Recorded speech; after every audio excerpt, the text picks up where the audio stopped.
The morning rain had a way of making even London's better streets look undecided about their respectability. South Audley Street glistened under a grey drizzle, the pavement slick, the air tasting faintly of soot and damp wool. Inside the Beresfords' cheerful flat, a fire crackled gamely in defiance of the gloom, its flame reflecting in the brass edges of the mantel clock that ticked with a kind of polite persistence. Tuppence Beresford stood by the window, her dressing gown the colour of late roses, watching a milk van splash by. "I've decided," she said, with the air of one delivering a national decree, "that if spring doesn't make an appearance soon, I shall write a letter of protest to the Weather Bureau." Behind her, Tommy folded his newspaper with deliberate slowness. "My dear Tuppence," he murmured, "it's not their fault. The British climate is simply allergic to optimism." "It's allergic to everything except mildew," she replied, crossing to the breakfast table where a modest battalion of toast, marmalade and coffee waited. She began sorting the Morning Post with an expression of mild suspicion, as though half the envelopes might contain blackmail demands. Bills, circulars, advertisements, and, oh, something rather odd. Tommy looked up. "Odd in what way? I can't bear another invitation to join a savings club." She turned the envelope in her hands. It was cream paper gone yellow with age, its edges faintly frilled as if time itself had worried them. The handwriting, firm, slanted, unmistakably elegant, read, "Mr. and Mrs. Beresford, Detectives Extraordinary."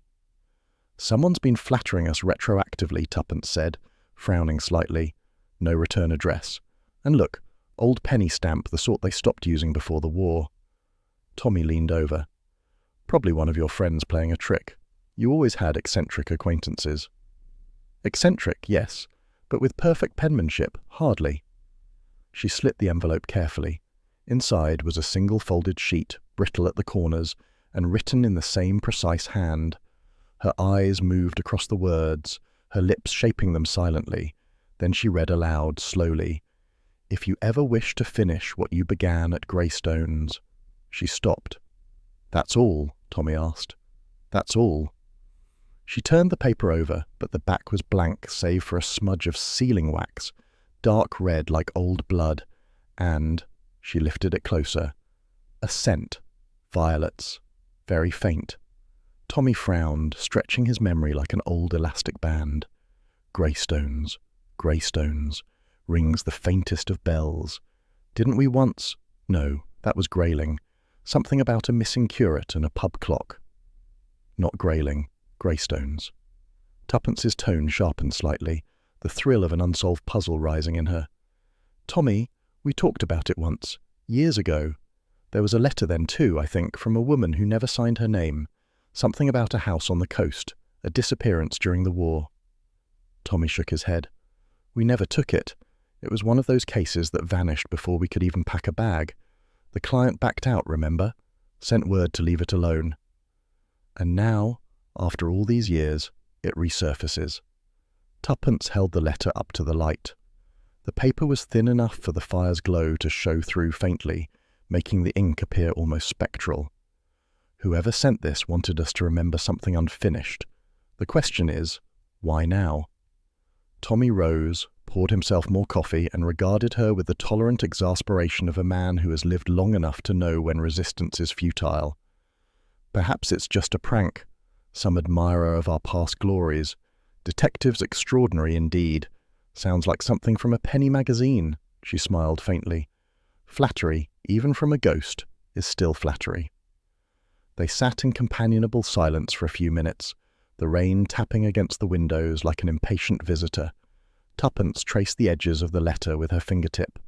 The scent of violets, faint but persistent, brought a whisper of memory, nurse's perfume during the war, the kind worn in hospitals. She glanced up suddenly. "Tommy, do you remember Evelyn Marchmont?" He blinked. The name's familiar. Pretty, quiet girl. Worked in some administrative post during 42, didn't she? Tallish, light hair. She mentioned Greystones once, I remember, because she said the sea there was grey as pewter, and she hated it. She was going down to settle something, then she disappeared. Tommy frowned. Yes, there was talk, wasn't there? Some sort of scandal, papers misplaced, rumours of espionage, but she was never officially accused. Tuppence nodded, and we never followed up. You can't follow up everything, Tommy said gently. We were up to our necks in code work and rationing. But this letter, Tuppence said, holding it up between them, wasn't written by Evelyn. The handwriting's wrong, unless... She leaned closer to the paper, the way a detective does when hoping a clue might reveal itself if stared at hard enough. Unless it was copied. Tommy raised an eyebrow. You think someone forged it, decades later? I think someone wants to remind us of what we never finished. She set the letter on the table and leaned back. Do you know what the most irritating thing about life is, Tommy? I can think of several candidates. It never gives you the decency of a clean ending. He smiled faintly. You sound as if you're writing your own epitaph. Don't tempt me. Her eyes returned to the envelope. Look, the sealing wax. That shade of dark red, almost black. It's not made anymore. It's the sort used for diplomatic correspondence. Tommy gave a short laugh. You're imagining things. If I recall, you once saw conspiracy in a jam label. Yes, and I was right about that jam, she retorted. It was being used to smuggle microfilm. He surrendered with a grin. All right, my dear. Suppose this isn't a prank or a coincidence. Suppose it's an actual message meant for us. What do you propose? Simple, she said, rising and crossing to the small writing desk by the window. We find out who sent it. And how do you suggest we do that? Tuppence dipped a pen in the inkwell and began jotting notes with the briskness of a general planning a campaign. We start with the envelope. Postmark faint but legible. Greystones, Dorset. And look, Tommy, it's recent. The paper may be old, but the ink isn't. Someone wanted it to look ancient. He joined her, peering over her shoulder. Greystones. That village never had more than a handful of cottages and a ruined hall, if memory serves. Hardly a place for intrigue. Precisely why it's perfect for intrigue, she said. We'll go there tomorrow. Tommy groaned. Tuppence, we can't just barge into some sleepy village after 30 years. We'll look ridiculous. We always look ridiculous, she said cheerfully, and it's never stopped us yet. She folded the letter carefully, slipped it back into the envelope, and placed both in the small tin box labelled unsolved cases. Tommy recognized the ritual. Whenever Tuppence placed something there, it meant the adventure was officially in motion. Outside, the rain thickened to a steady drumming, and the street lamps flickered against the grey morning. Tuppence stood by the window once more, her reflection merging with the pale light beyond. Tommy, she said softly, do you believe in unfinished business? I believe, he said, fastening the top button of his waistcoat, that you've just found ours. For a moment, they simply looked at one another, the quiet ticking of the clock between them, like the measured beat of a challenge accepted. Tuppence smiled, eyes bright with that unmistakable spark of adventure. Whatever case we never finished, Tommy, it's just resumed itself. The fire gave a sudden crack, and the scent of violets hung faintly in the air, as though someone unseen had just walked through the room and left it behind. The next morning, the journey to Greystones began under a sky that couldn't quite decide whether to rain or merely sulk. The train slid through a landscape of damp fields and low stone walls, the kind of English countryside that looked faintly embarrassed by its own melancholy. Tuppence sat by the window, gloved hands folded neatly on her lap, eyes alert with the quiet excitement that Tommy had come to recognize as a herald of mischief. You're enjoying this entirely too much, he observed, glancing over his newspaper. Of course I am, she replied. A mysterious letter, an unfinished case, and a forgotten village on the coast. What more could one ask for? You must admit, Tommy, life has been distressingly normal lately. I'd been thinking of describing it as comfortable, he said. Comfort, Tuppence declared, is the enemy of curiosity. The train shrieked as it slowed into Greystones' halt, a modest platform hemmed by brambles and fog. The porter, a man who looked as if he'd been born old and had stayed that way out of habit, eyed their luggage with suspicion before nodding toward a narrow lane that disappeared into mist. Village that way, not much to see. That's what they always say before something ghastly happens, murmured Tuppence, cheerfully handing him a shilling. Greystones itself appeared from the fog like an afterthought. Stone cottages with slate roofs slick from the sea air, a church spire leaning as if exhausted, and a single crooked street that smelled faintly of salt, smoke, and disapproval. The sign of the local inn, the ship and lantern, creaked mournfully in the wind. Inside, the atmosphere was warmer, though the stares of the few patrons near the fire suggested newcomers were as rare as sunshine. The landlady, a stout woman with a face that could have been carved from honest soap, looked up from polishing a glass. "I'm Mrs. Pemberton, the landlady. My son Colin minds the accounts." "Rooms?" she asked. "Yes, please," said Tuppence. "For 2 nights to start with. Mr. and Mrs. Beresford." The name had an effect. The innkeeper's hands paused. "Beresford, you've been here before, haven't you?" Tommy frowned. "Years ago, perhaps. We did some work during the war. Why?" She shook her head quickly. "Oh, nothing. Just thought I'd heard it somewhere." Her tone suggested she'd prefer never to hear it again. They were shown to a small front room with a view, if one was generous, of the grey outline of the sea through misty panes. Tuppence immediately began inspecting the place with the thoroughness of a customs officer. "I like it," she pronounced. "It smells of damp secrets." Tommy dropped his case with a thud. "It smells of damp, period." By late afternoon, the fog had thickened into a tangible thing, curling around lampposts and fences, swallowing sound. The Beresfords ventured down the lane toward the church, hoping for conversation, or at least gossip. But the villagers, when approached, turned oddly reserved. A woman at the post office, when asked about Blackthorn Hall, went pale and murmured, "Best left alone, that house." An old man repairing a net by the harbour squinted up at them. "Blackthorn Hall?" he said in a voice like creaking rope. "Aye, stands there still, though it shouldn't. Bad luck clings to those stones. Last owner went missing, didn't he?" "When was that?" Tuppence asked. 46, I reckon. War had just ended proper. They said he went abroad, but—" He spat into the pebbles and shook his head. "No one ever comes back from that house. Best you forget it." But forgetting, as Tuppence often said, was never her strong suit. By the time they returned to the inn, twilight had dissolved into a soft, wet darkness. The dining room glowed dimly with lamplight, and only one other table was occupied, by a thin, silver-haired woman whose posture was impeccable, her eyes sharp behind small spectacles. She looked up as they entered. "Forgive me," she said with gentle curiosity, "but did I hear the innkeeper say Beresford?" Tuppence smiled. "You did. Have we met?" The woman inclined her head. "Not formally. Clara Denville. I used to teach at the village school, though that feels like several lifetimes ago. Your names are rather famous here." Tommy pulled out a chair. "In what sense?" She hesitated, then smiled faintly. "Oh, in the way of small villages, half memory, half imagination.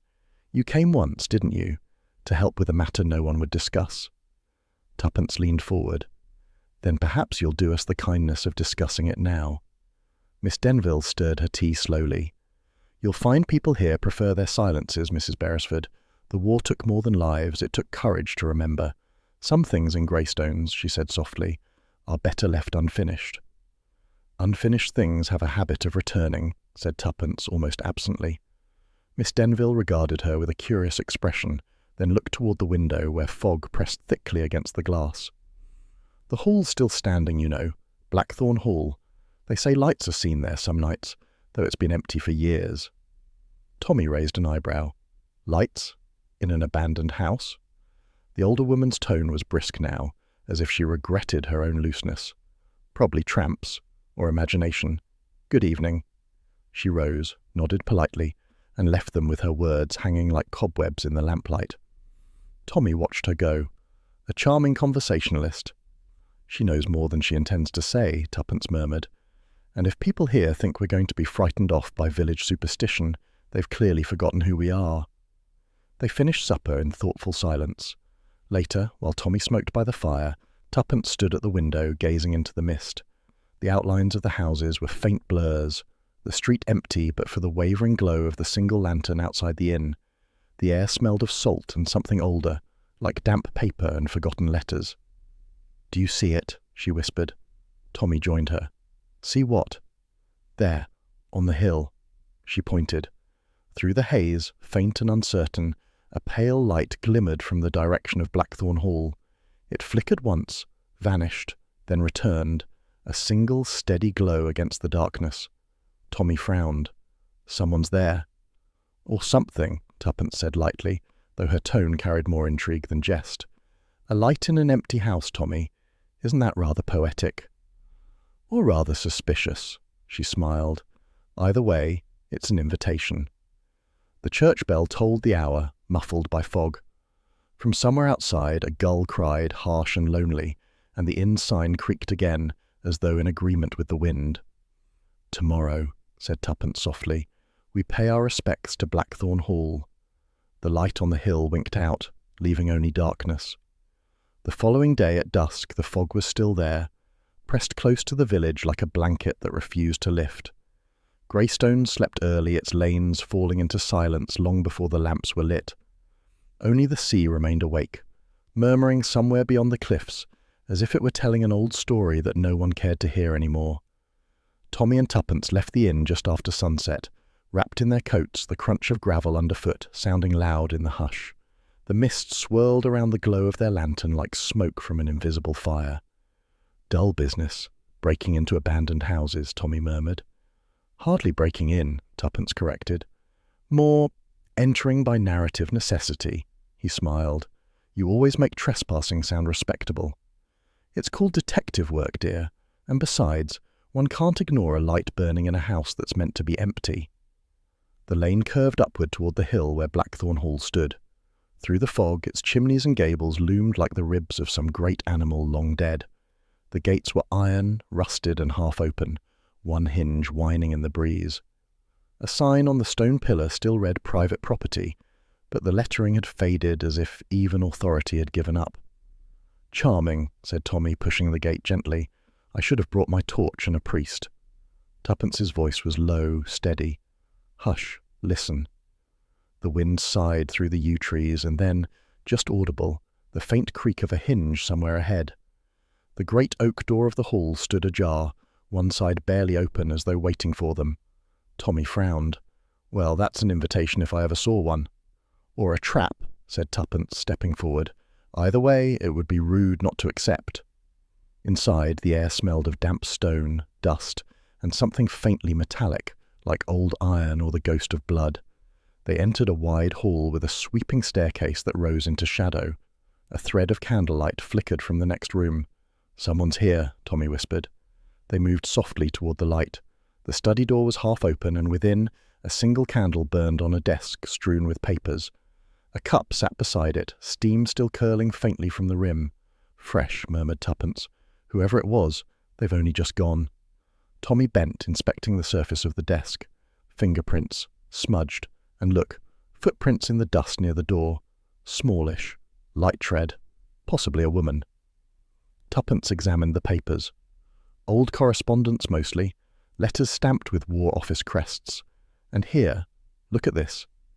She lifted a photograph from beneath a stack of yellowed documents. It was torn at one corner, but still clear enough to recognize faces. A group of men and women in wartime attire stood before what looked like the same house, younger, prouder. Among them were two unmistakable figures, Tommy and Tuppence Beresford. Tommy let out a low whistle.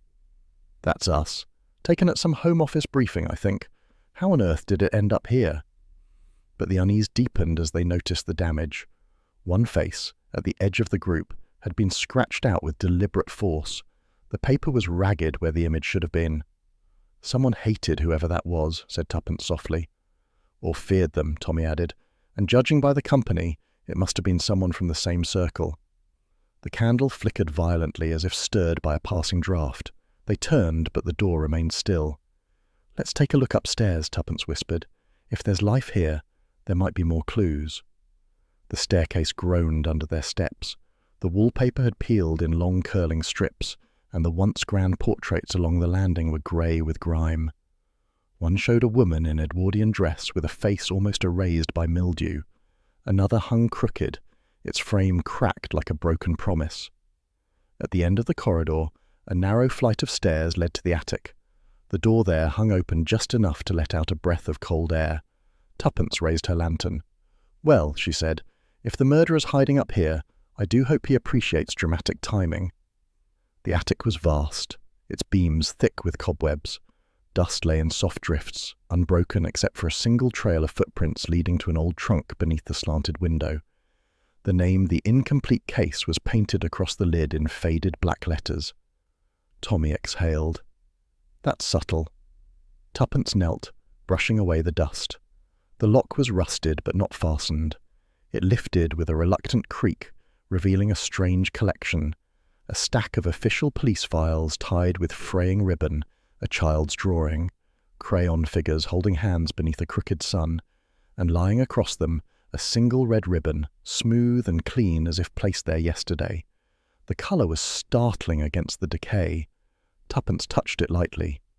Red for blood or remembrance. Tommy looked over her shoulder at the drawing. A man, a woman, and a child. Labels. Look here. E, T, and M. Could that be Evelyn Marchmont? Before Tuppence could answer, the floor creaked behind them. They turned sharply. Miss Denville stood in the doorway, her face pale, her hands gripping the frame as though steadying herself. The lantern light threw long shadows behind her. "You shouldn't be here," she said, her voice trembling slightly. "This house, it's not safe." Tuppence rose, calm but alert. "You followed us." Miss Denville nodded once. "I had to. You don't understand what you're touching. Some things are buried for a reason." Tommy glanced toward the trunk. Buried things have a way of surfacing. The older woman's eyes flickered to the red ribbon. For a moment, she looked stricken, almost frightened. "Put it back," she whispered. "You mustn't disturb that." Tuppence's tone was gentle but firm. "Why, Miss Denville, what is this place to you?" There was silence except for the wind scratching at the roof. Miss Denville stepped forward, her gaze sweeping the attic as though seeing ghosts no one else could. "You were here before," she said softly, "during the war. You don't remember, perhaps, but this was where it began. The secret work, the people who came and went, the messages that passed through Greystones like whispers through a graveyard. And one night, a mistake was made. A dreadful mistake. A life lost, another destroyed." Tuppence's voice was very low. "Evelyn Marchmont." Miss Denville flinched. "She should have been left in peace. You'll only stir up the past, and the past has teeth." Tommy stepped closer, the photograph still in his hand. "You were in this picture, weren't you?" For a heartbeat, something flickered in her expression, a flash of memory or guilt. Then she turned away. "It's late. Go back to your rooms. Leave this house locked." "Locked?" Tuppence said quietly. "But it wasn't locked tonight." Miss Denville met her eyes. "No, and you'd best pray it is tomorrow." With that, she turned and descended the stairs, her footsteps fading into the creaking dark below. For a long time, neither Tommy nor Tuppence spoke. The candle sputtered out at last, leaving only the faint lantern glow. Tommy finally said, "Well, darling, I don't know about you, but I've had enough ghosts for one evening." Tuppence closed the trunk gently, her fingers lingering on the painted words, "The Incomplete Case." "No, Tommy," she murmured. "I think the ghosts have only just begun." Outside, through the cracked attic window, the sea fog rolled thicker across the cliffs, and from somewhere in the distance came the faint toll of the church bell, slow, deliberate, and far too late for comfort. Morning came grudgingly to Greystones, dragging a pale light through the curtains of the inn. The fog had thinned but not vanished. It hung over the village like a half-forgotten memory that refused to lift. Tuppence sat at the breakfast table, stirring her tea without tasting it, the photograph lying between the toast rack and the marmalade jar like an uninvited guest. The image had haunted her through the night. The Beresfords themselves, younger, smiling faintly in wartime uniforms outside the very house on the hill. Around them, others, faces dim with time and smoke. But one woman's expression stood out, calm, intelligent, with a trace of melancholy. Evelyn Marchmont. The name had returned to her just before dawn, unbidden, with that odd sense of certainty one gets from dreams. "She was the governess at Blackthorn Hall," Tuppence said aloud, almost to herself. "I'm sure of it. Evelyn Marchmont. I saw her once in London at a War Office reception. She disappeared before the end of the war." Tommy, who was buttering toast with an air of self-preservation, looked up. "Marchmont, yes. Rings a bell. There was some sort of security matter, something about leaks from the coastal defences. A report came through intelligence about a house being used for coded transmissions, but the name was redacted. If she was mixed up in that, it explains the mystery photograph. Or it explains why someone doesn't want her remembered, Tuppence murmured. She traced the ragged edge of the torn paper. Whoever scratched out that face wanted Evelyn erased. Tommy leaned back, regarding her with affectionate wariness. You're about to start asking questions the locals won't answer. That's why I have you, she said sweetly. The inn was quiet except for the faint rattle of crockery from the kitchen. As they rose to leave, Colin Vane, the young proprietor, appeared from behind the bar with a friendliness that didn't quite hide curiosity. He was tall, lean, and too neat for a man who claimed to spend his days polishing glasses. Going exploring, are you? He asked. Just a walk to clear the cobwebs, Tuppence replied. Plenty of cobwebs around here, he said with a smile that didn't reach his eyes. Watch the cliff paths. They can be treacherous after rain. When they stepped outside, the sea wind met them head-on, sharp and clean. The church tower rose grey against the sky, and the distant line of Blackthorn Hall lay shrouded in mist like a waiting thought. They decided to call on Miss Denville first. The schoolhouse stood behind a row of leaning poplars, its garden still neatly kept, though the windows looked tired. She opened the door before they could knock, as if she'd been expecting them. Good morning, she said, though the greeting carried the solemnity of a benediction rather than welcome. You've been busy, I see. Tuppence held out the photograph.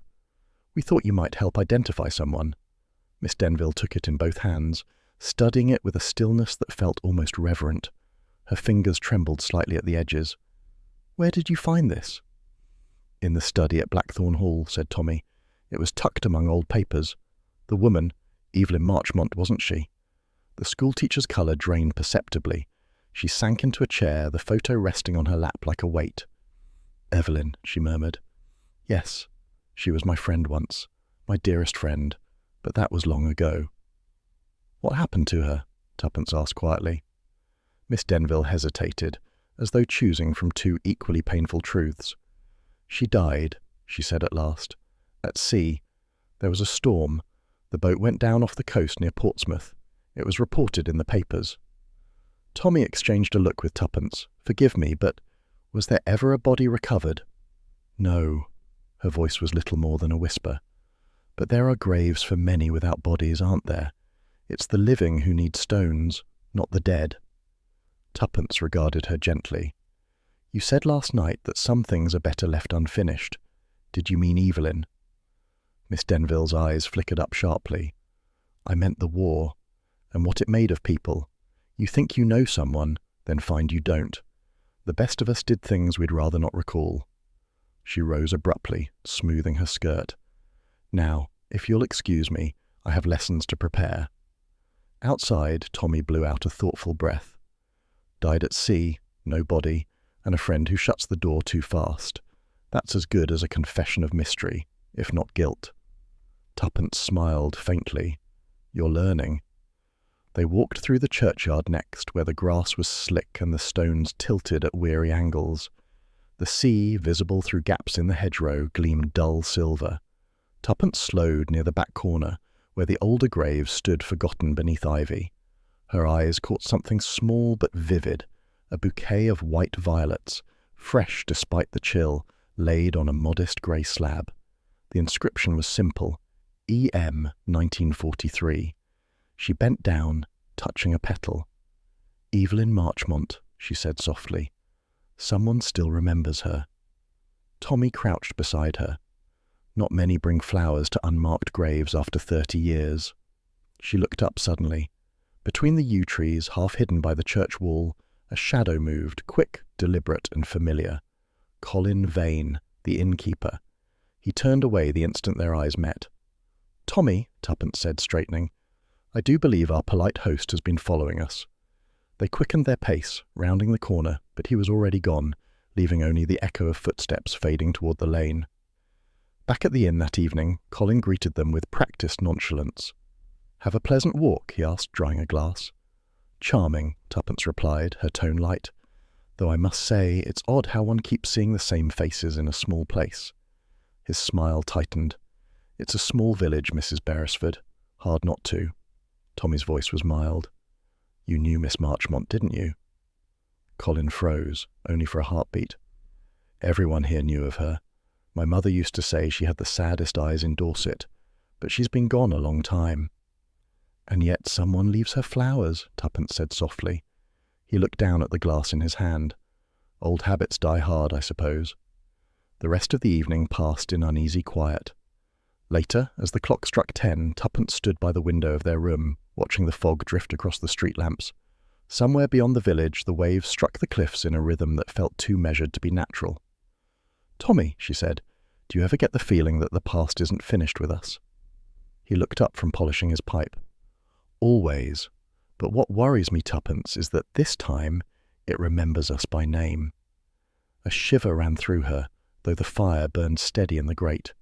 The photo lay on the mantel, its scratched-out face seeming almost to pulse in the flickering light. She turned away from it, but her reflection in the window caught her eye, a double image, half her, half the blurred figure beside her.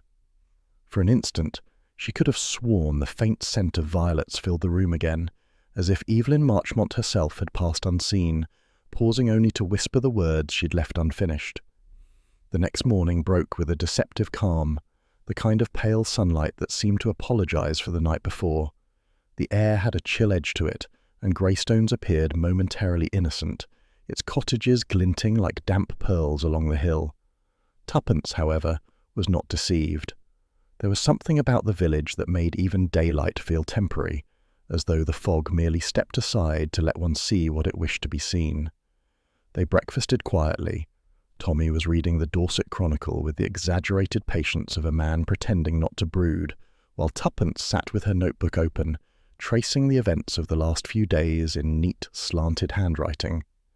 "Let's assume," she said, tapping the page, "that Evelyn Marchmont's death was no accident. Suppose someone in Greystones needed her silenced. Why bring us into it now?" Tommy folded the newspaper. "Perhaps nostalgia. Or perhaps they're running out of time. People do tend to panic as secrets get old." "Then they should have destroyed their paperwork properly," Tuppence said, eyes glinting, "because I intend to find it." Her plan led them to the village library, a squat brick building with lace curtains and a faint smell of mildew and old tea. The librarian, Mrs. Peabody, was one of those women who looked as though she had been born behind a circulation desk. She peered at the Beresfords over half-moon spectacles as they entered. "We're doing a bit of research," Tuppence said cheerfully. "Historical material.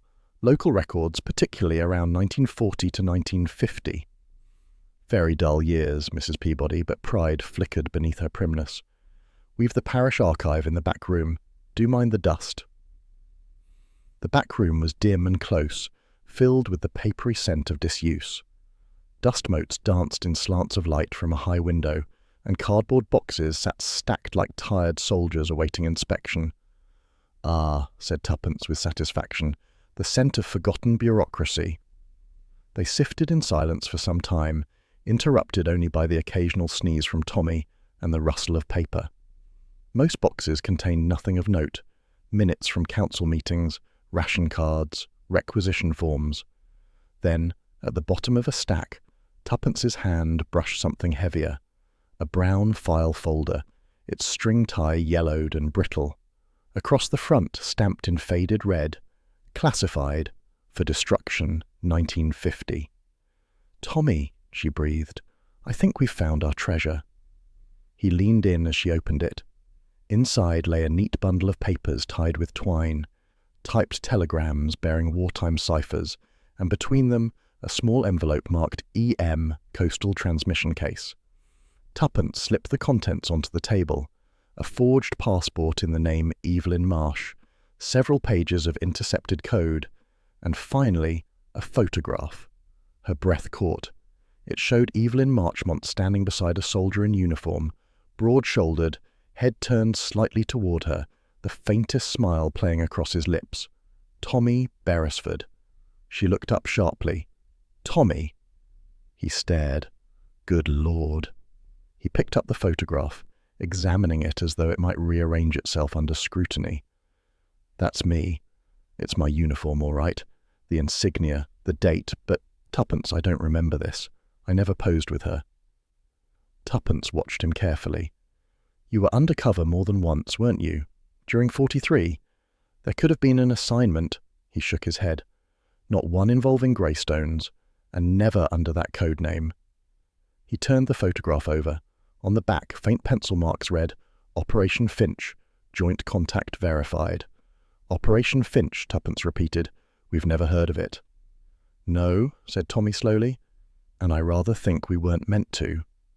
A silence fell. The fog outside had thickened again, pressing softly against the window panes. The room felt smaller now, as though the walls themselves were listening. Tuppence untied the telegrams. Look at this one, she murmured. Contact confirmed. Asset compromised. Remove evidence. Destruction scheduled. Dated 1945. That's the year Evelyn disappeared. Meaning she wasn't the traitor, Tommy said grimly. She was the evidence. They both started at the sound of footsteps in the corridor outside. Slow, deliberate. Then a faint scrape as though someone had brushed against the door. Tuppence crossed to it quickly and opened it. Empty. Only the dim corridor lined with shelves and the ticking of an unseen clock.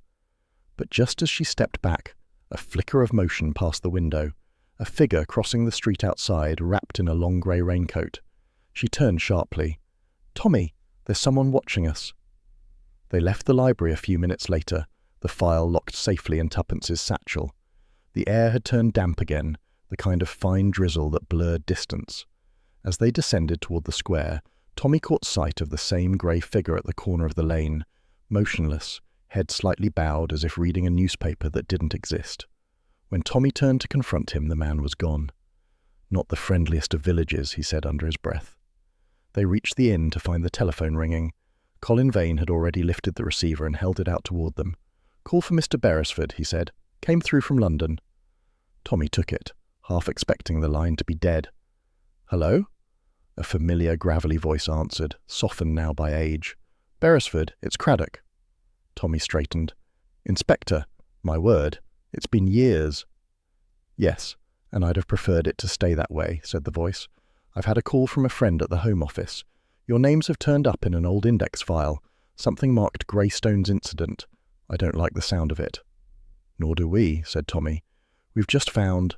Well, never mind. What's your advice? Go home, said Craddock flatly. If Greystones has awakened, tread lightly. There were people involved in that business who never forgave being buried. The line went dead. Tommy replaced the receiver slowly. Tuppence was watching him. Craddock? He nodded. He says we're poking something that was meant to stay buried. Which means, said Tuppence, we're on the right track. He smiled faintly, but there was no humour in it. Tuppence, that photograph. If someone forged it, why include me? Why drag us into a past that might not even be ours? She sat down by the fire, unbuttoning her gloves one by one. Because whoever's doing this doesn't want the truth solved, Tommy. They want us doubting our own memories. Once that happens, we'll stop trusting each other, and the case will finish itself. Tommy stared into the flames. The edges of the photograph still glimmered faintly on the table beside her. Evelyn's eyes, caught in black and white, seemed to hold a question that had waited 30 years for an answer. Outside, the wind picked up, rattling the window panes. Somewhere in the distance, a church bell tolled twice, soft, hollow, and final. Tuppence rose and crossed to the window, pulling back the curtain. The grey-coated man stood across the road again, half hidden beneath the dripping eaves of the post office. He was watching their window. When she blinked, he was gone. Tommy, she said quietly, I don't think we're just observers anymore. He came to stand beside her. The fog swirled and the street outside dissolved into emptiness. No, he murmured. This time, my dear, I rather think we're part of the evidence. The fog had returned with a vengeance, thicker, colder, and so complete that the lamps along the lane seemed to float like lost moons. The village was silent, except for the occasional slap of the tide against the rocks below, the faint hum of something unseen moving through the mist. Tuppence Beresford stood just beyond the inn door, her coat buttoned to the throat, watching the figure recede into that soft whiteness. A man in a grey raincoat. He moved with the quiet certainty of someone who knew exactly where he was going, his footsteps measured, never hurried. Tuppence waited until he turned the corner near the churchyard before following. Her shoes made no sound on the damp cobbles. The night smelled of wet leaves, smoke, and the faint salt tang of the sea. "Where do you lead us, my grey ghost?" she murmured under her breath. The figure wound his way past the cottages and down the sloping road toward the harbour. The fog swallowed sound, yet she could just make out the faint crunch of gravel under his steps and the distant lap of water.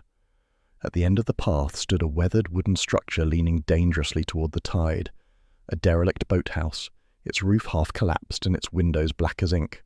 The man stopped at the door, glanced once over his shoulder and slipped inside. Tuppence waited. A full minute passed. Then she followed, easing the door open just enough to slip through. The hinges gave a faint groan, but the sound was swallowed instantly by the sea's rhythmic murmur. Inside, the air was heavy with the smell of mildew and burnt paper. The space was small. A boat once might have been stored there, but now only broken crates and a rotting workbench remained. A single hurricane lamp cast a cone of light over a battered typewriter sitting on a table. A sheet of paper rested in it, half-typed. She stepped closer, heart quickening as her eyes read the words, "If you ever wish to finish what you began at Greystones." It was identical to the letter that had arrived at their London flat, down to the very phrase that had ended in mid-sentence. The ink here was fresh, still glistening. The man was nowhere in sight, perhaps in the adjoining shed, or perhaps gone back into the fog. Tuppence's instincts urged her to retreat, but curiosity held her in place. She leaned over the table. Beside the typewriter lay a stack of papers bound with string. The top sheet bore a familiar crest, the Ministry of Defence.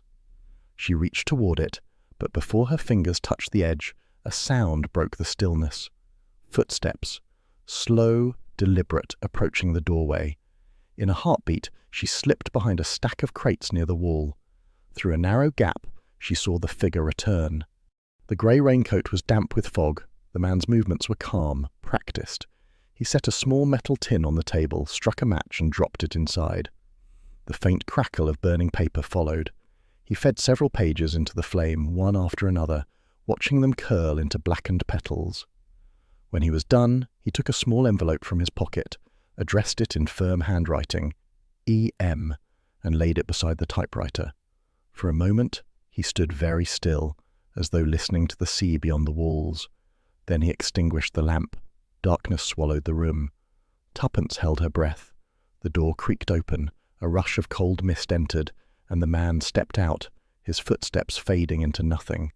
She waited a full minute before moving. When she struck a match, its flickering light revealed what the fire had missed. A single half-burnt telegram lying on the floor, its message incomplete but chillingly clear. E.M. located. Asset compromised. Action pending. She took the envelope marked E.M., hesitated, then slipped it into her pocket. Her pulse beat fast against her collar as she left the boathouse and stepped into the fog. The world outside was reduced to silhouettes and sound. The soft crash of waves, the creak of ropes from unseen masts, the whisper of wind through reeds.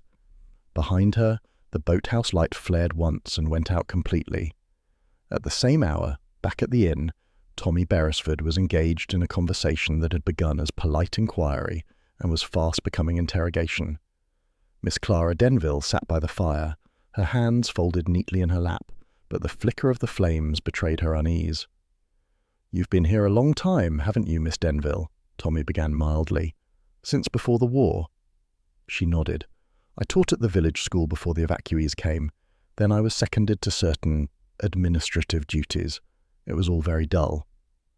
"Dull," Tommy said, "is not a word one often associates with naval intelligence." Her hands froze in mid-motion. "I beg your pardon?" He smiled gently. "You forget, my dear lady, I once worked in similar circles, and you still use the phrasing of the trade. Administrative duties. Seconded. No names mentioned. You were in intelligence, weren't you?" Miss Denville's face softened into resignation. "A clerk, nothing more. During the war we all did what was required." "And Evelyn Marchmont?" She drew in a sharp breath. "What about her?" "You were friends," said Tommy. "You told my wife so. But she wasn't just a governess, was she? She was an operative, perhaps unofficial, but one of your network." Miss Denville's eyes darted to the fire. "You have no proof of that." "Maybe not," Tommy admitted. "But I have a photograph of her with a soldier. Myself, apparently. Only I never took that picture. Someone wants us to question what we remember." Miss Denville's composure wavered. "She was never meant to be involved," she whispered. Evelyn wanted out. She'd fallen in love. Tommy leaned forward. With whom? Her answer came in a tremor. A man with the initials TB. Tommy sat back slowly. Well, that's inconvenient. I thought it was you, she said faintly. At least that's what the record suggested. She referred to him as Tom, but perhaps it was another. There were many shadows then. Code names, double lives. Her voice trailed off. Tommy rose, pacing to the window. Outside, the fog pressed against the glass, distorting the lamplight beyond. Miss Denville, he said at last, if Evelyn's lover vanished during the war, and if his initials matched mine, then someone has gone to great trouble to make sure we remember a lie. She turned toward him, pale and stricken. You mustn't stay here, Mr. Beresford. The past is not as dead as you think. It remembers, and it doesn't forgive. Tuppence returned just before midnight. Her shoes were wet through, her cheeks flushed from the cold. Tommy was waiting by the fire, pipe unlit, eyes sharp with concern. Where have you been? He demanded.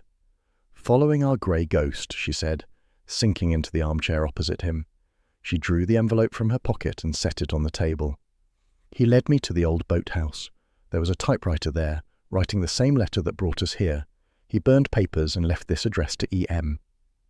Tommy turned it over, frowning. Empty. I opened it, she admitted. It was blank. A single sheet of paper, no writing, no watermark, nothing. He studied her face. And yet you look as though you've seen a ghost. I think I have, she whispered. The telegrams, the typewriter, the same letter. It's as if someone is replaying the past step by step. But for whose benefit? Ours? Tommy leaned back, his brow furrowed. Miss Denville told me Evelyn's lover vanished during the war. Initials TB. Either there was another man, or someone wants us to believe I was him. Tuppence gave a small, humourless laugh. Imagine that, Tommy Beresford. International spy and tragic lover. I'd almost find it romantic if it weren't so unnerving. He smiled faintly. If this were fiction, my dear, you'd be the heroine with perfect intuition. And in real life? In real life, he said softly, we're beginning to walk through someone else's story. Outside, the fog pressed tighter against the windows, thick and merciless. The clock on the mantel ticked with the deliberate rhythm of a heartbeat. Somewhere beyond the inn, the sea groaned against the rocks, and in the silence that followed, the faintest echo of typewriter keys could be heard, tapping out the unfinished line. If you ever wish to finish what you began. Rain had a curious way of softening Greystones, as though even its secrets disliked to be overheard. By late afternoon, the mist had turned to a steady drizzle that blurred the outlines of roofs and hedges. Inside the ship and lantern, however, everything was lamplight and steam, china clinking, the scent of buttered scones, and the low hum of voices pretending at civility.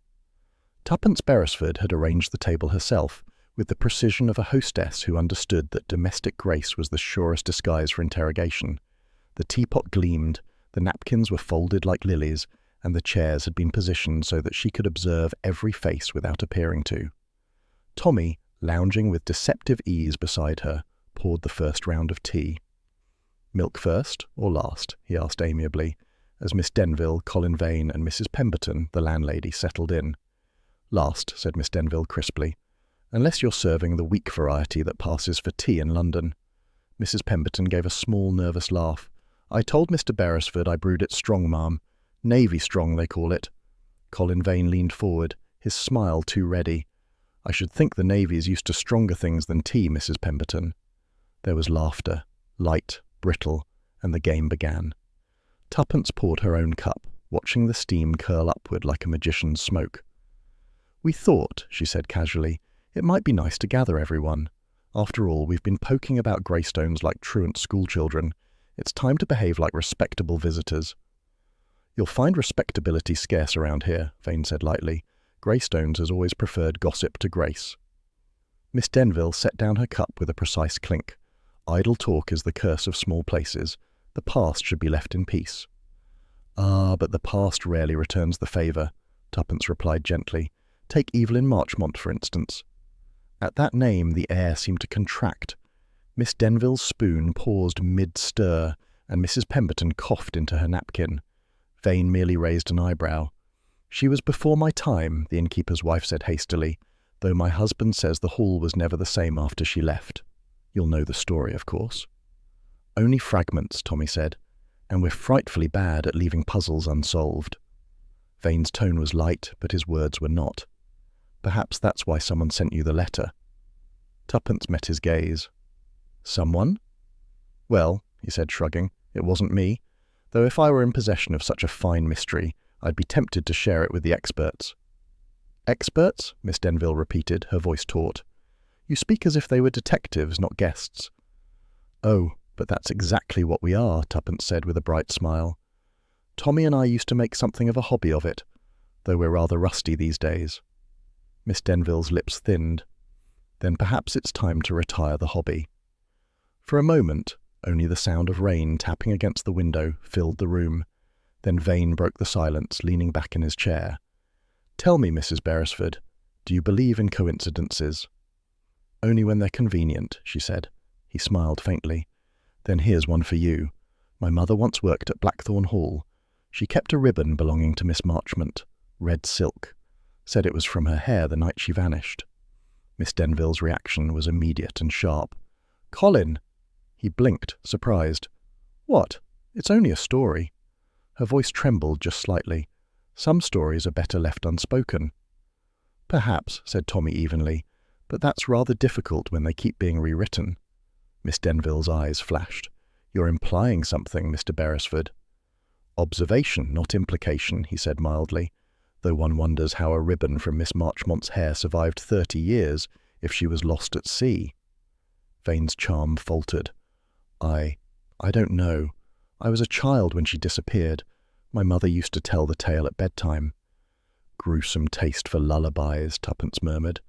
Mrs. Pemberton rose, flustered. "More scones, anyone?" "Please," said Tuppence, "though perhaps something stronger for the nerves." When the tray returned, the atmosphere had shifted, less conversational, more watchful. Tuppence noticed Miss Denville's hand tremble as she lifted her cup. She noticed, too, that Colin Vane's eyes strayed repeatedly toward the door, as though expecting interruption. They talked on, polite as chess players. Miss Denville spoke of her school days, Vane of his work managing the inn's accounts, Mrs. Pemberton of the weather's cruel effect on the linens. But beneath the chatter, something coiled tighter and tighter. Then came the first slip. Vane, speaking too quickly, said, "Well, if you ask me, everyone's made too much fuss over that ribbon." Miss Denville cut him off with a glare. "What ribbon?" He hesitated. "I meant, what remains of it, I suppose.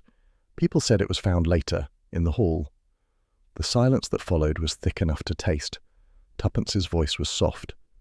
"And who said that, Mr. Vane?" He gave a careless shrug. "Old gossip, that's all. It's in the blood here. Half the village still thinks Miss Marchmont was a spy, the other half that she ran away with her lover. Unfinished business, you might say." Miss Denville's teacup rattled against its saucer. "Please, don't use that phrase. Some of us have lived with it long enough." Tuppence tilted her head. "Why? Does it remind you of something?" The schoolteacher's composure cracked, only for an instant, but it was enough. "I've had enough of this conversation," she said, rising abruptly. "If you wish to chase shadows, do so without me." She turned toward the door. Vane rose as well, all apologies and fluster, but she swept past him without a glance. Tuppence smiled faintly. "Well," she said, "that was the most exciting tea I've had in years." Vane gave a strained laugh.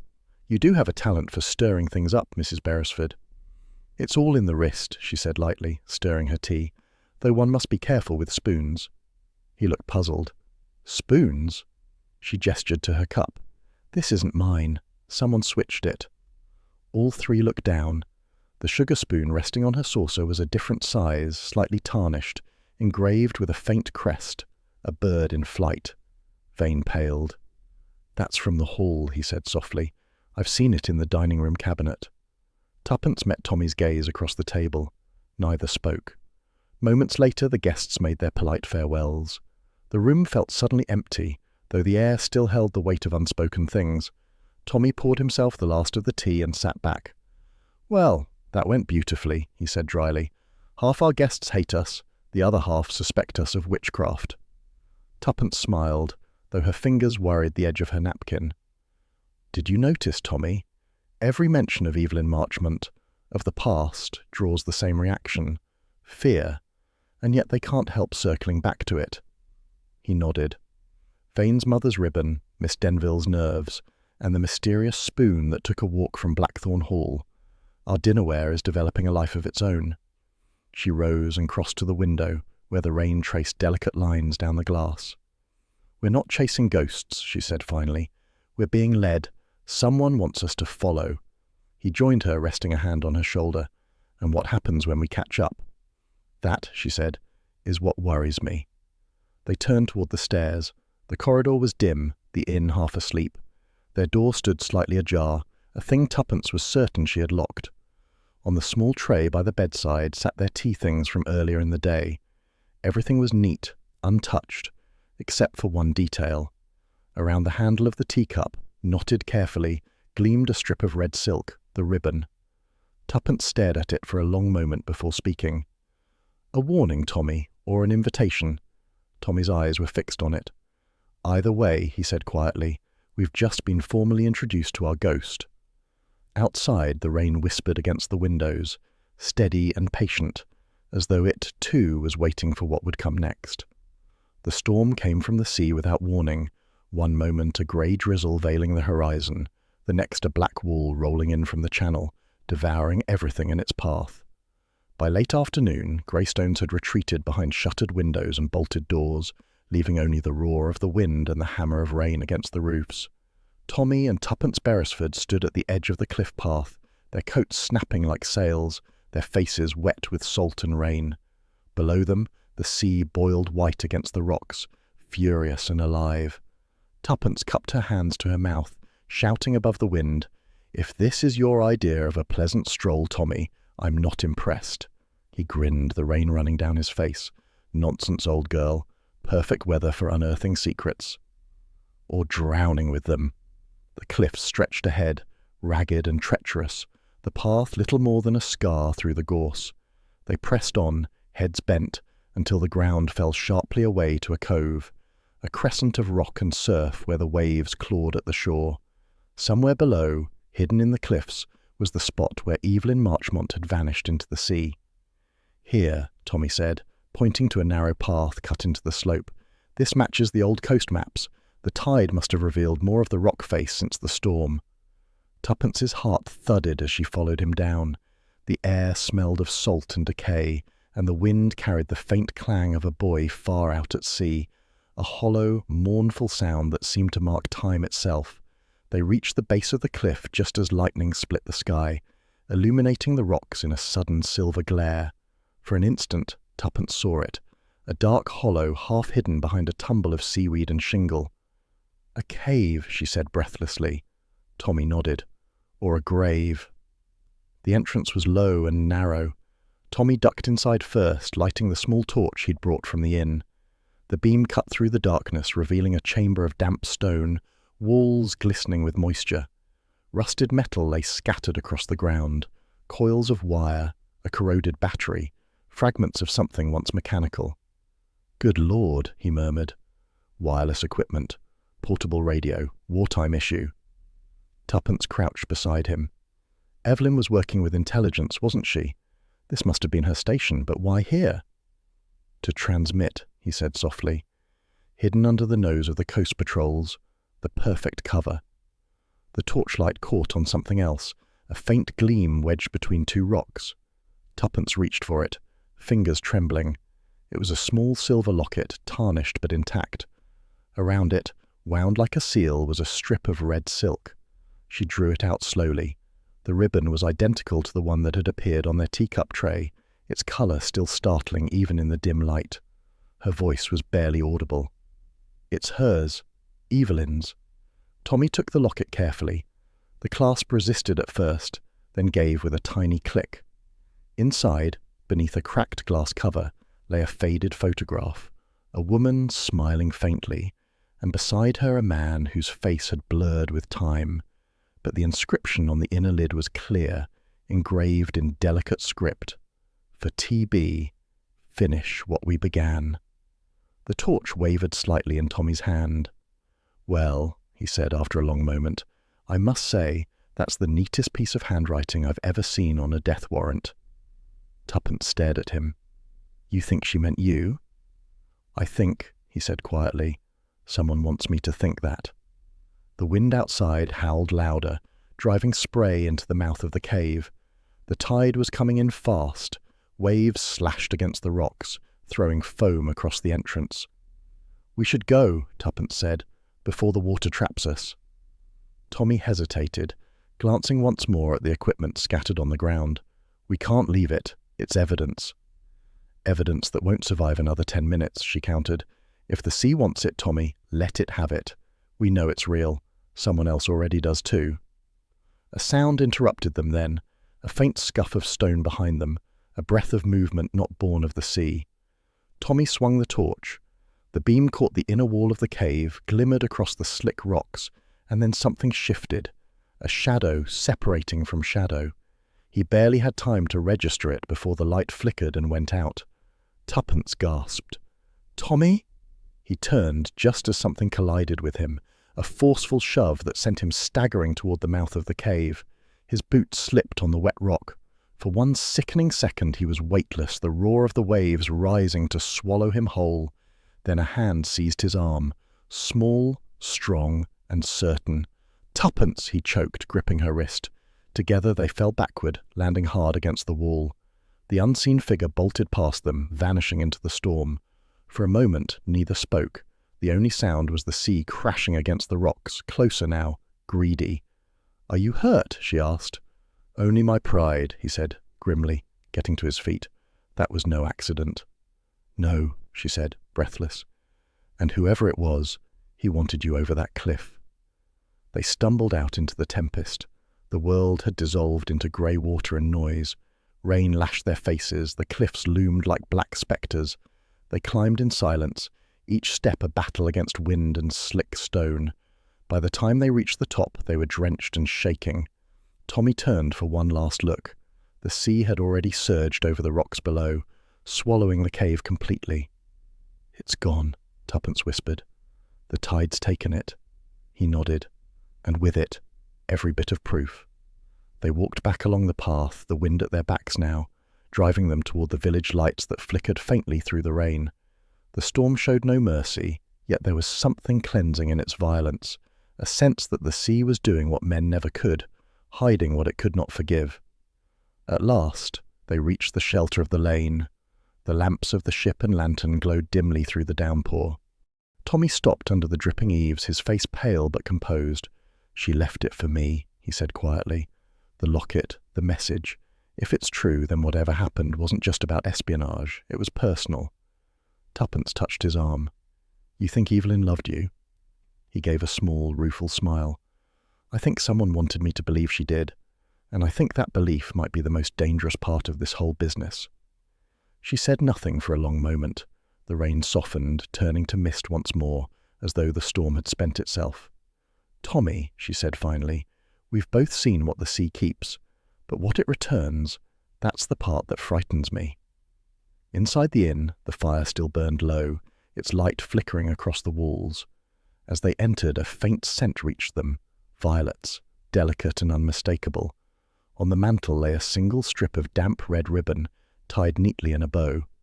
Tuppence stared. "How?" Tommy picked it up carefully, his expression unreadable. "It appears," he said softly, "that the sea has very good timing." Outside, the waves pounded the shore again, steady as a heartbeat, ancient, patient, and full of secrets that refused to stay drowned.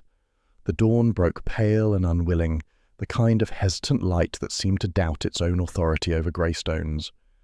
Mist clung to the hedgerows and drifted low across the churchyard, softening the stones and swallowing sound. Inside the ship and lantern, the Beresfords sat in uneasy silence over breakfast that neither of them touched. It was Mrs. Pemberton, the landlady, who broke the stillness when she burst in, apron soaked with dew and eyes wide.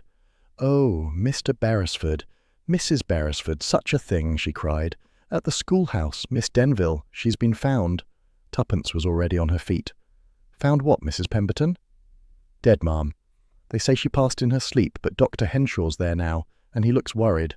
Said something about the smell of almonds." Tommy exchanged a look with Tuppence. Almonds. Cyanide. Within 10 minutes they were at the schoolhouse.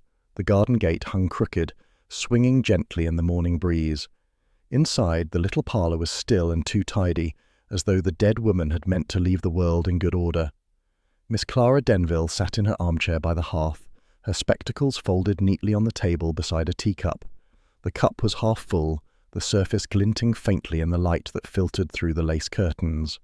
Dr. Henshaw looked up as they entered. "Heart failure, by the look of her," he said quietly, "but the scent in that cup." "Bitter almonds," Tuppence said softly. The doctor nodded grimly. "You've the sharp nose, Mrs. Beresford. Cyanide. I'd stake my licence. I'll send for the constable, but it's not much use. This village hasn't seen a crime since the vicar's bicycle went missing." Tommy glanced around the room. Everything was in order. The polished writing desk, the framed watercolours on the wall, the small vase of violets on the mantel. Only one thing seemed out of place, a sheet of paper, half crumpled, lying near the blotter. Tuppence picked it up with care. "Tommy, look at this." The handwriting was unmistakably Miss Denville's. Neat, slanted, precise. It began formally. "To whom it may concern, or perhaps only to my own conscience, I can no longer bear the weight of silence." Evelyn Marchmont was not the traitor they named her. She, and there the line broke, mid-sentence. The ink trailed off as though the hand that wrote it had faltered at the final moment. Tommy read it twice, then folded it carefully. So, she was trying to confess, but to what? And why stop here? "Perhaps she didn't stop," Tuppence said. "Perhaps someone stopped her." They searched quietly. The desk drawers were unlocked. Inside lay the ordinary detritus of a quiet life. Lesson plans, letters, an old photograph album. But beneath a stack of papers, Tommy found something more interesting. A sealed envelope marked "Private," to be destroyed. He slit it open. Inside were fragments of old correspondence, their edges browned with age. One bore the faded stamp of the Ministry of Defence. Another was an official memorandum with the corner torn off. But the last sheet caught his attention. A cipher grid, carefully drawn, with letters scrawled in Miss Denville's hand. Tuppence bent over it. "That looks familiar. The same cipher from the trunk at the hall." Tommy's brow furrowed. "Yes. And look here. If you rearrange these columns—" He scribbled with a pencil, his lips moving silently as he worked. Then his expression hardened. "Good Lord. The initials, CV." Tuppence stared. "Colin Vane." They left the cottage as the constable arrived, a flustered man with rain on his hat brim, an apology in his voice. The Beresfords gave what details they could, but both minds were elsewhere. Back at the inn, Colin Vane was waiting for them. His usual easy charm was gone. He looked pale, hollow-eyed. "You've heard, then?" he said quietly. "Yes," Tuppence replied. "We went to the cottage. We found her letter." He flinched. "They said it was poison. She'd never. She may not have meant to," Tommy said. "Or perhaps she knew something someone didn't want revealed." Vane's jaw tightened. "You're implying she was murdered?" Tommy didn't answer. He laid the cipher paper on the table between them. "You might want to explain this. It spells your initials." For a heartbeat, Vane didn't move. Then he gave a short, humourless laugh. "So that's what it comes to. I wondered how long it would take you to turn on me." "No one's turning," said Tuppence evenly. "We're asking questions. Miss Denville wrote that Evelyn Marchmont was innocent. If that's true, someone else was guilty. Someone who's still alive." "And you think that someone is me?" Tommy's voice was calm. "You've been following us. You knew things you couldn't have known, the ribbon, the hall, the grave, and now this." Vane leaned forward, his eyes blazing. "You think I killed her? That woman was the only one who ever told me the truth about my mother." "Your mother?" Tuppence repeated. He turned on her, voice breaking.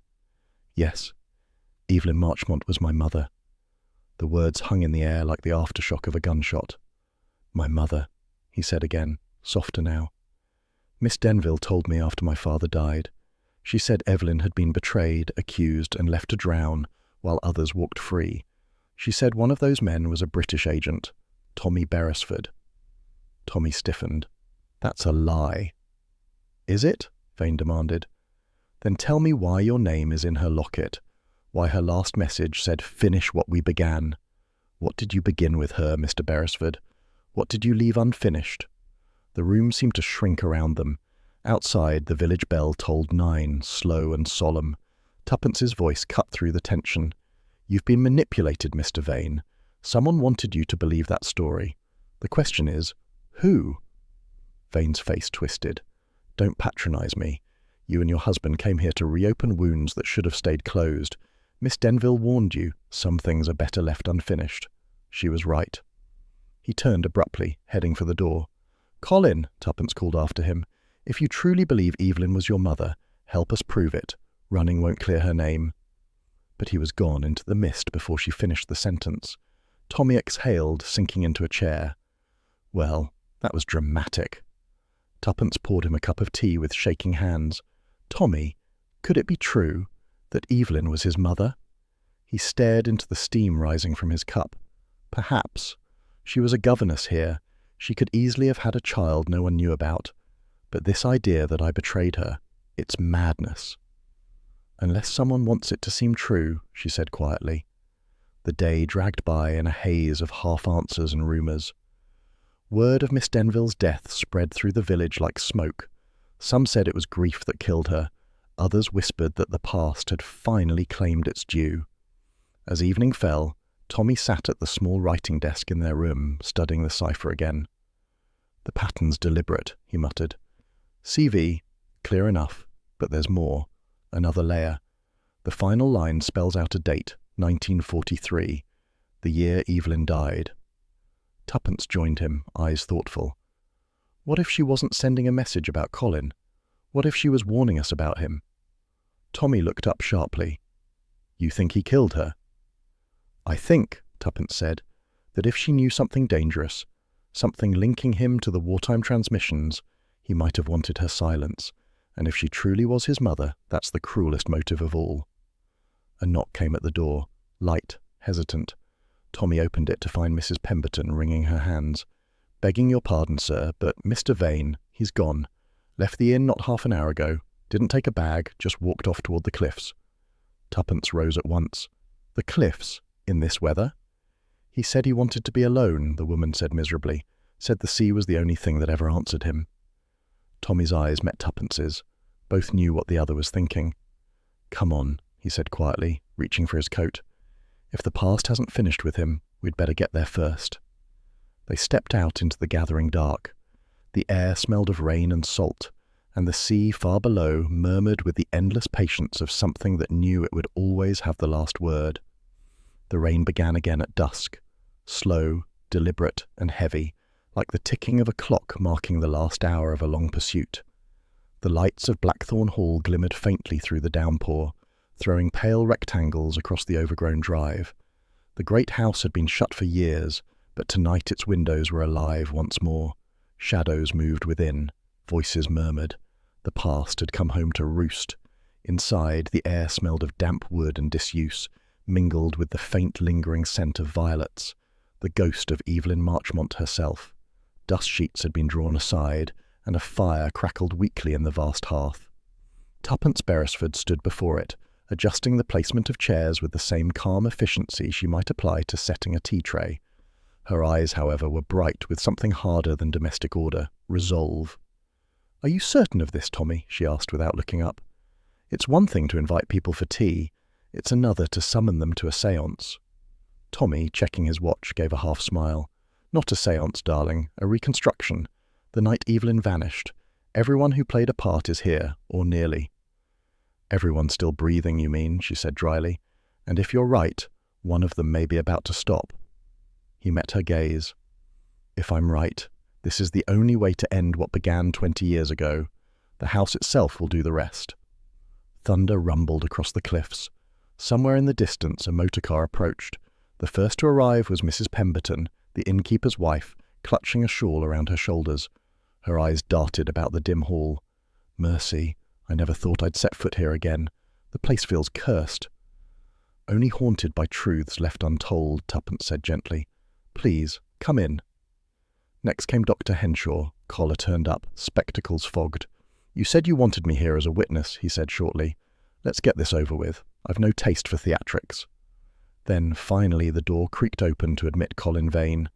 His face was pale but composed, his coat glistening with rain. He looked older than his years, as though the weight of too many lies had aged him overnight.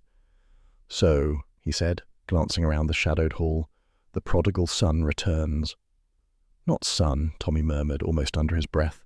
Something else entirely. Vane's eyes flicked toward him. You have a theory, I expect. You always do. Several, said Tommy, and only one of them ends with a confession.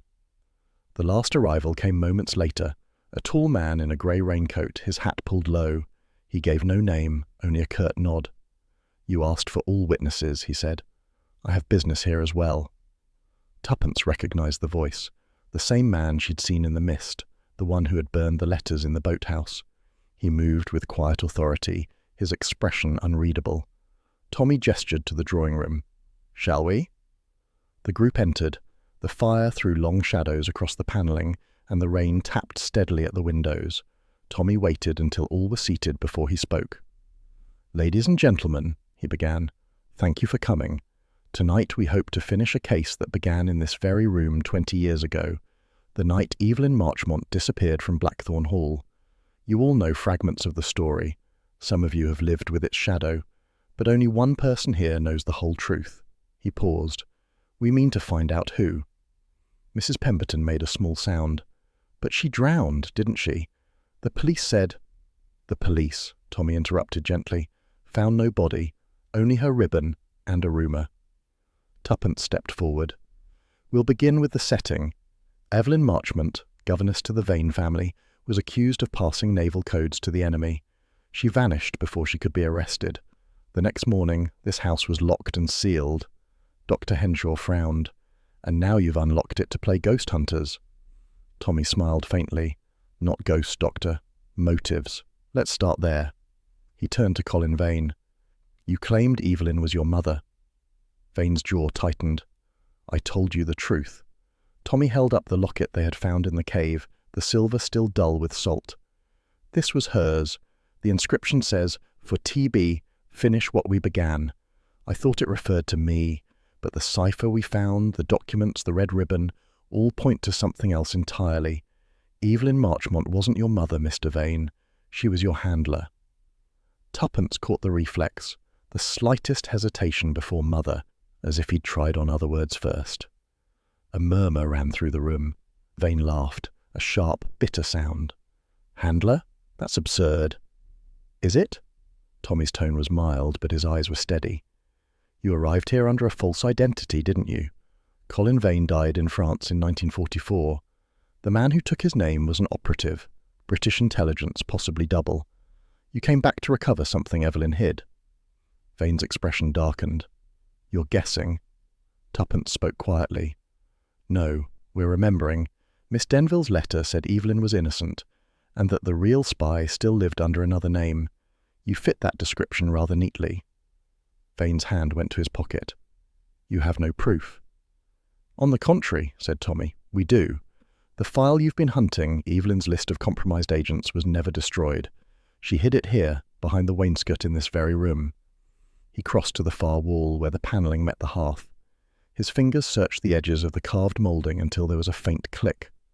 A small section of the wood swung inward, revealing a narrow compartment. Inside lay a bundle wrapped in oilcloth. Tommy drew it out and placed it on the table. The seal bore the ministry crest. Dr. Henshaw stared. Good Lord. Vane's composure broke. You don't understand? That list, if it falls into the wrong hands...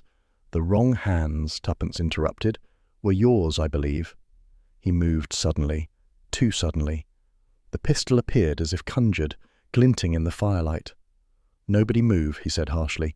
You think you've solved it, Beresford, but you've no idea what you're dealing with. That list is a death sentence for half the names on it. I'm here to finish what Evelyn started, to destroy it. Evelyn tried to protect those names, Tommy said. She died for it. Vane's eyes flickered. You think she was innocent? She wasn't. She hesitated. She chose sentiment over duty. And that, he said bitterly, was her undoing. The sound that followed came from the doorway, a calm, authoritative voice cutting through the tension. "Put it down, Vane." The last arrival wore a dark naval trench coat, hat pulled low. Major Harrington, Internal Security Division. "You've been under observation since London. We intercepted your transmissions from the coast." Vane's face drained of colour. "You?" "Yes," the Major said evenly. "I was the shadow in the fog. You should have burned fewer bridges, old boy." For a heartbeat, the room held its breath. Then Vane made his choice. He lunged for the papers, overturning the table. The fire hissed as embers scattered across the carpet. Tuppence cried out. Tommy caught her arm, pulling her back. Harrington moved fast. There was a flash, a shout, and the gun clattered to the floor.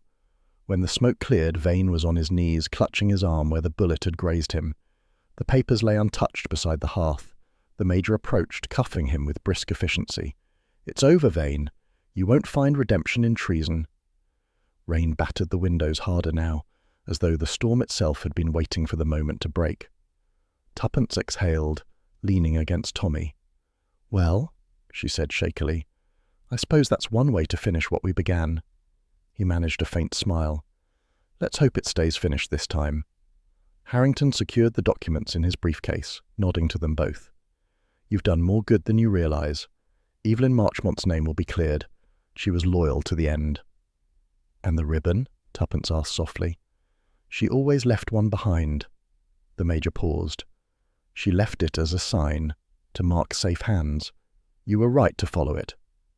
When the officers had gone and silence settled again, the Beresfords stood alone in the great hall. The fire had burned low, its light flickering across the faded portraits and dust-laden chandeliers. Tommy looked around. "Strange, isn't it? After all these years, the house feels lighter somehow." Tuppence nodded, as if it's been holding its breath for 20 years, and finally exhaled. They turned toward the door. Outside, the rain had eased to a fine mist, the wind softening to a sigh. As they stepped into the night, Tuppence glanced back at the house one last time. A faint light glimmered in the upper window, a reflection perhaps, or something more. "Goodbye, Evelyn," she whispered. "You can rest now." Tommy offered his arm. "Come on, partner, let's go home." And as they walked down the long, rain-slicked drive, the distant thunder faded into silence, leaving only the steady rhythm of their footsteps, the sound of unfinished business finally laid to rest. The fire burned low in the hearth, throwing a mellow, amber light across the sitting room of the Beresfords' London flat. It was the kind of evening they both liked best: quiet, civilized, faintly reflective. The rain that had haunted them all the way from the coast had finally relented, leaving the windows streaked but peaceful, and the hum of the city rose like a distant lullaby beyond the glass. On the small table between them lay a single envelope, worn, cream-coloured, its edges faintly crumpled with age. A faint scent of violets lingered around it still. Tuppence sat curled in the armchair, legs tucked beneath her, staring at the thing as if it might yet change its mind and vanish. "Strange, isn't it?" she said at last. "All that fuss, all those sleepless nights, and it ends in a letter." Tommy, sprawled opposite her with one leg stretched toward the fire, smiled faintly. "Everything worth knowing seems to end in a letter. The only question is whether we like what it says." He took it up carefully, broke the old wax seal, and drew out the folded pages. The handwriting was delicate but steady. Evelyn Marchmont's unmistakably feminine, yet firm with purpose. He began to read aloud, his voice soft but clear. "My dear friends, Tommy and Tuppence, if this reaches you, it means the world has turned far enough for truth to matter again. I have trusted that day would come, even if I would not see it. They will tell you many things about me, that I betrayed my country, that I vanished in shame. Only one of those is true. I did vanish, but not in shame.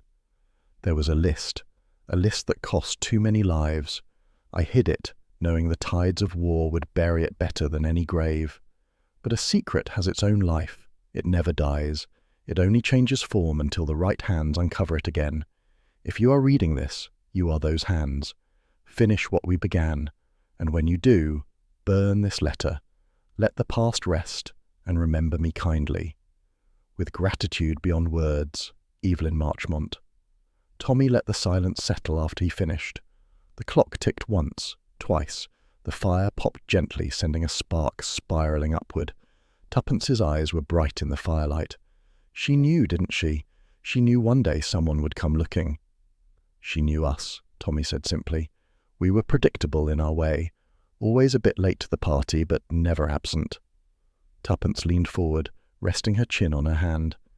It's funny. I never actually met her, yet I feel as if I did. Every step in that dreadful village, every person who lied or whispered her name, it was as though she were there, leading us along. She was, said Tommy, through Miss Denville, through that ribbon, through every clue she left behind. She had the patience of someone who understood how long truth takes to surface. Tuppence gave a small, wry smile. Unlike you. He raised an eyebrow. Meaning? Meaning, she said, that you'd have sent a telegram instead. Something brisk and to the point. Dear Tuppence, have hidden vital secret, stop buried under floor stop, bring sandwiches, stop. He laughed softly. You've no romance in you. Oh, I've plenty, she said, just not the kind that involves wartime codes and poisoned tea. For a while they sat in companionable silence. The city outside was finding its rhythm again. Carriages rolling, footsteps echoing on wet pavement, a vendor's call drifting faintly through the night. The ordinary world reclaiming its stage. Tuppence watched the fire, her expression thoughtful. Do you suppose Miss Denville knew she was signing her own death warrant when she wrote that confession? Tommy's brow furrowed. Perhaps, but she wrote it anyway. That's the kind of courage we overlook these days. Yes, she said quietly. And poor Colin Vane, whatever name he was born with, I almost pity him. Tommy considered. He was clever, but not clever enough, and too full of bitterness to see the difference between loyalty and revenge. That's what undid him in the end. She nodded slowly. Still, it's strange how people vanish, isn't it? Evelyn, Miss Denville, even Vane, each of them swallowed by the same tide in a different way. The sea took them, the past kept them, and somehow we were the ones left to bring them home. Tommy reached for the teapot, refilling her cup before answering. You've a poet's streak, Tuppence, she smiled faintly. That's only because I'm married to a man who can't make tea without turning it into evidence, he grinned. At least it's hot. They sipped in silence for a few moments. The rain had stopped entirely now, leaving the world hushed and fresh. From the street below came the faint clip of hooves and the murmur of traffic, London settling back into its usual pulse, steady and forgiving. Tuppence set down her cup. It's odd to think it's over. Is it? Tommy asked. She looked up sharply. He gestured to the letter on the table, its pages fluttering slightly in the draught from the chimney. Mysteries never really end, Tuppence. They just change address. Evelyn's story has found its peace, but there'll be another waiting somewhere. A missing key, a forged will, an old grudge pretending to be friendship. Tuppence laughed softly. You make it sound like the postman brings them. He might as well, said Tommy, leaning back. Only difference is he doesn't charge extra for urgency. She tilted her head. Then perhaps we should rest while we can. Until the next envelope arrives? Until the next cup of tea, she corrected. He raised his own in a mock toast. To unfinished business, then. Temporarily finished. She clinked her cup against his, smiling. And to Evelyn, who trusted us to tidy up after her. The clock on the mantel chimed softly. The fire was dying now, its glow reduced to a gentle pulse. Tommy rose, adding a log, and the flames revived with a contented sigh. Tuppence watched the sparks drift upward like fireflies. We never leave anything unfinished, do we, Tommy? She said after a moment. He turned, catching her gaze. No, he said, we never do. He took the letter from the table, folded it neatly, and slipped it back into its envelope. For a moment, he held it close to the fire's glow, the words, "Finish what we began," faintly visible through the paper. Then he fed it to the flames. The paper curled, darkened, and was gone, leaving only a faint trace of perfume and the whisper of ash. Tuppence reached for his hand as he sat beside her. The city murmured on, indifferent and alive. Outside, a lamplighter passed, his lantern swinging like a promise. The night was calm again. London, eternal and curious, waited for its next secret. And in the quiet of their sitting room, Tommy poured the last of the tea and said with that familiar glint in his eye, "Now then, Mrs. Beresford, shall we see what the morning paper brings?"